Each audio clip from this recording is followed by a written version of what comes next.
WBSSC second SLST exam 2025-এর counselling প্রক্রিয়া শুরু করেছে। ফলে আজকে আমরা আলোচনা করব 9, 10, 9, 10 এবং 11, 12 যারা কাউন্সেলিং প্রক্রিয়া যাবে আর কি, তাদের কাউন্সেলিং হবার পর এবং অ্যাপয়েন্টমেন্ট লেটার পাওয়ার আগে পর্যন্ত এই সময়টা, কারণ অ্যাপয়েন্টমেন্ট পাওয়া যাওয়ার পর তোমাদের কাজ হচ্ছে স্কুলে, সেটা নিয়ে আমরা আলাদা আলোচনা করেছি। কিন্তু বর্তমান সময় নাকি জানতে চাইছো যে কাউন্সেলিং হয়ে যাওয়ার পর এবং অ্যাপয়েন্টমেন্ট লেটার পাওয়ার আগের সময়ে কোন কোন বিষয় তোমাদের মাথায় রাখতে হবে, কোন কোন বিষয় খেয়াল রাখতে হবে বা কোন কোন ওয়েবসাইট ফলো করতে হবে। এর সঙ্গে তোমাদের প্রথমেই বলে রাখি, রেকমেন্ডেশন লেটার যখন তোমরা পাচ্ছ সেই সময় কিন্তু এই রেকমেন্ডেশন লেটার মোট 5 জনকে পাঠানো হয়েছে। তোমরা গেজেটে জানো বা আমি আগেও বলেছি, কমিশন মানে পাঠাচ্ছে আর কি, স্কুল এডুকেশন কমিশনারকে, বোর্ড বলে WBBSC, এছাড়া DI অফ কনসার্ন স্কুলের আর কি, ডিস্ট্রিক্টের হেডমাস্টার অফ কনসার্ন স্কুল এবং ক্যান্ডিডেট।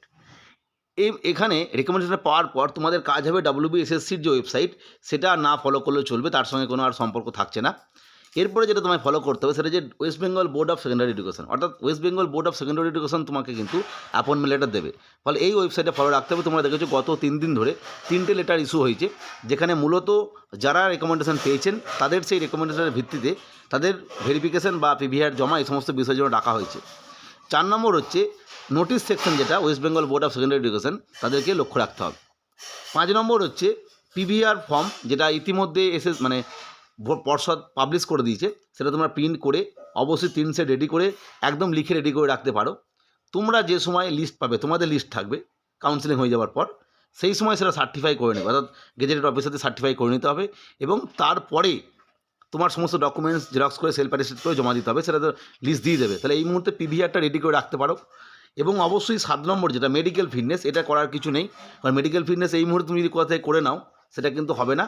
মেডিকেল ফিটনেস নিয়ে আলাদা ভিডিও বানিয়েছি, বা মেডিকেল ফিটনেস নিয়ে SSC বোর্ড নিশ্চয়ই কোনো আলাদা নোটিশ দেবে যে কীভাবে মেডিকেলটা তোমাদের করতে হবে। অবশ্যই কোনো গভর্নমেন্ট হসপিটাল থেকেই করাতে হবে, কিন্তু কোন জায়গা থেকে করাতে হবে, বাড়ির অ্যাড্রেসের যে গভর্নমেন্ট হসপিটাল, না যেখানে চাকরি পাচ্ছ সেখানে, না কলকাতার কোনো জায়গায়, এটা কিন্তু উল্লেখ করে দেয়। আগেবারে যেমন যেভাবে হয়েছিল আর কি, 2016 সালের কথা বলছি। ফলে এটা নিয়ে এখন কিছু উল্লেখ করেনি, ফলে এই মুহূর্তে এটা বলা যাচ্ছে না। তবে আশা রাখতে পারো মেডিকেল ফিটনেসের ব্যাপারটা কিন্তু নিশ্চয়ই হবে, হয় সেই রেকমেন্ডেশন যখন কনফার্মেশনের সময় 2 বছরের সময়, বা যেহেতু এবারে PVRটা আগে আগেই হয়ে যাচ্ছে, ফলে অবশ্যই তোমরা আশা রাখতে পারো যে জয়েনিংয়ের সময়ও কিন্তু জয়েনিং হয়ে গেল, তার পরে হয়তো নির্দিষ্ট শিডিউল অনুযায়ী বা নির্দিষ্ট নিয়মে নোটিশ দিয়ে দেবে, সেই সময় মেডিকেল ফিটনেসটা করিয়ে নিতে হবে। তবে আমি আগেও বলেছি যে মেডিকেল ফিটনেস নিয়ে কিন্তু এই SSC বা অন্যান্য নর্মাল পরীক্ষার ক্ষেত্রে কোনো সমস্যা নেই, কারণ মেডিকেল ফিটনেসটা মেনলি যে ক্ষেত্রে দেখা হয় সেটা যে কোনো ডিফেন্স লাইন যেগুলো আছে, SSC GD বা WB KP এই সমস্ত পরীক্ষাগুলোর ক্ষেত্রে, বা রেলওয়ে RPF এই সমস্ত বিষয়গুলোর ক্ষেত্রে, রেলের পরীক্ষার ক্ষেত্রে। যাই হোক, মেডিকেল ফিটনেস যে কোনো ভয়ের ব্যাপার নেই। মোটামুটি PVRটা ইম্পর্টেন্ট, PVRটা প্রত্যেকে রেডি করে রাখো। ক্ষেত্রে তোমরা তো জানো যে এই PVRটা নিয়ে আর কি SSC পরবর্তী সময় তোমাদেরকে নির্দিষ্ট লোকাল পুলিশ স্টেশন বা যেসব জায়গায় ডেকে এই ভেরিফিকেশনগুলো করা হবে।